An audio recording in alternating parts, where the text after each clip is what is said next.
President Trump revealing in an interview with Reuters just moments ago that he thinks, quote, that it's very dangerous for social media companies like Twitter and Facebook to regulate their own content. Ford O'Connell, chairman of Civic Forum PAC, and political analyst, along with Gayle Trotter, an attorney, joins us now. Ford, let me start with you on this. Listen, Jack Dorsey's making the rounds.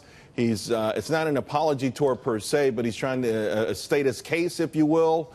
And yet, every day we hear more and more stories, whether it's Twitter, whether it's Facebook, of conservatives being yanked off, shadow banned, or just treated differently than everyone else.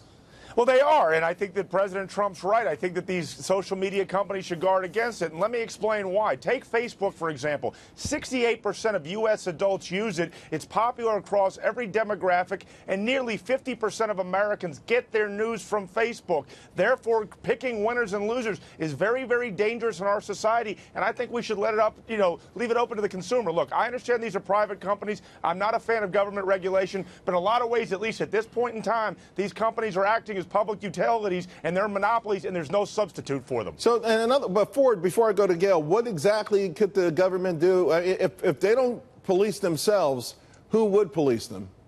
Well, I definitely think they should police themselves, but what I'm trying to say is we like in terms of many companies on Wall Street, but they're not policing themselves very well. They're picking winners and losers. Look, you've got a whole bunch of progressive millennials deciding what content's good and what content isn't. In a lot of ways, the fox is guarding the hen house when it comes between Republicans and Democrats or conservatives and liberals. And you've had several candidates banned, including a few that have been on your show, like Marsha Blackburn. They have to be realistic about what's good for the goose should be good for the gander. Gayle?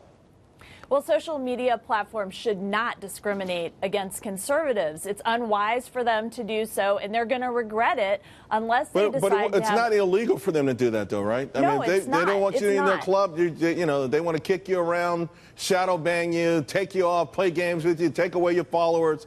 They can do that. That's their prerogative. Yes, but it's unwise for them to do so because then they get into the business of deciding what's acceptable political speech or what's not. And instead of that, they should adopt a neutral stance that allows a robust political debate because the best approach is to have the ability for people to go on. It helps our democracy and it helps their platforms to avoid government regulation. And this is really a crisis point for them to understand whether the government is going to try to regulate them. Well, we've seen both of the shares get hammered pretty good here. So to your point, they got to continue to grow growth, which is difficult, particularly when you get 2.2 billion followers, and then they got to monetize it. So the notion that they would actually start to offend large swaths of their potential clients is suicidal economically.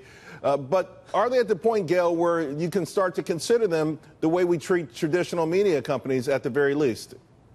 Well, certainly they're opening themselves up for that. If they want to make the argument that they're just a platform that people can share their ideas, then when they start deciding what looks like very vanilla political opinions that they're suppressing or they're not allowing to get out there or get the same sorts of looks and views, then they open themselves up to attack that they're advancing a certain political agenda that half of the country is not in favor of. So they definitely open themselves up for attack with this type of approach. Ford? I think it's much bigger than that. Let me go back to my previous point. There is no substitute to Facebook. If you told William Randolph Hearst you could reach 50% of Americans with news, he'd be blushing right now. The problem is, yes, they are private companies, but they are almost monopolies to the point that they're so powerful that they can do whatever they want because it's not like a cell phone plan. If I don't like Sprint, I can go to Verizon. If I log off Facebook, what else do I have?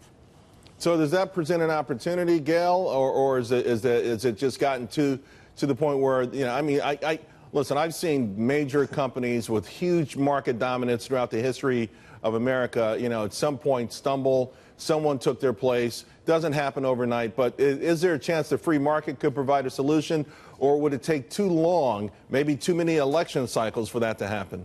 Well, think about the innovation. Google, Facebook, Twitter, all these companies, they didn't innovate what they're doing. They took the models that other companies had. Facebook took the model of MySpace, and they were able to replace MySpace and dominate. So there's certainly room in the free market economy for upstarts to come and replace them. And when they get so much criticism, certainly they are opening themselves up to that. We just got a few seconds left. Ford, are you confident that they can do the right thing? That they not that they can, but they will considering that they are, so steeped in that left-wing Silicon Valley culture? Look, I think that they are steeped in that culture, but they also do like balance sheets and dollars and cents, and I'm confident that they're going to want to stay profitable and to be the big boys in the stock market.